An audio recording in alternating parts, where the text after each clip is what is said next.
Hey guys, welcome to Boxing Squared for boxing news and views from around the internet. The Anthony Joshua juggernaut, it rolls on with more than 70,000 tickets for his next fight with Kubrat Pulev snapped up in the first day of going on sale. The fight is of course taking place at the Principality Stadium in Cardiff, Wales, with Joshua's promoter Eddie Hearn hoping to safely pack in around 80,000 fans. So it sounds like the remaining tickets, well, they will be snapped up very, very quickly. Speaking to IFL TV, Hearn claimed he'd been told the number of tickets sold was the most ever for an indoor stadium in the world. But on Twitter, he only went as far as saying it was the fastest selling event in the stadium's history. See the tweet on screen. Now, I'm sure that Carl Froch is somewhere having a little moment at the news that Joshua is on the verge of selling out another massive stadium. Meanwhile, Eddie Hearn says there's still one or two major fights to be added to the Joshua Pulev undercard. The Matchroom promoter told IFL one of those fights could be Dillian Whyte, who he'd like to have as chief support on the bill. The options in play include Jarrell Miller, Lucas Brown and Robert Helenius.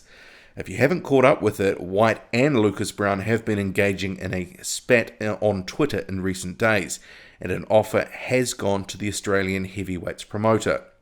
Hearn says given the 38-year-old Australian is coming back from 2 failed drug tests, he would have thought he'd be snapping his hand off and accepting the fight. And in case you're wondering about Derek Chisora versus Dillian Whyte, well, that has been ruled out for October 28th, but it could be in play for early 2017.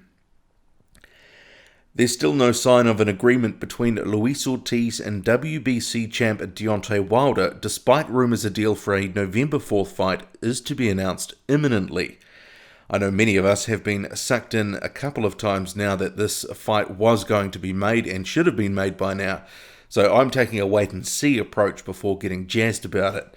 But we have seen some activity on social media from both, with Deontay Wilder, see on screen, posting, "You see at King Kong Boxing and NYC don't mix, for we all know what happened to King Kong when them bomb squad cannons hit." Luis Ortiz's management team, well, it's fired back with an Instagram post of its own saying, "Somebody tell this loudmouth little girl to sign the contract and stop talking. Luis, ready? Let's make this November 4 date. Your mouth is writing a check your ass can't cash. Be careful what you ask for, little buddy." WBO champion Joseph Parker has questioned whether Hughie Fury is having an identity crisis, given his recent antics in the lead-up to their title fight in Manchester on September 23rd. Talking to stuff.co.nz, Parker says, and I quote, "He has done a lot of different things in the media, talking and doing this Rambo and Rocky stuff. Maybe he's having a sort of identity crisis. I don't know. Maybe he's mixed up on who he is. He's a boxer who should be preparing for a fight. I'm the champion at the moment and I'm going to fight like a champion. I'm here with the belt and I'm taking it back to New Zealand." There's a bit of trash talk from their side. If they find confidence from talking themselves up, then good on them. Carry on. We know what our job is. We don't need to talk. We know that we just have to put in the work.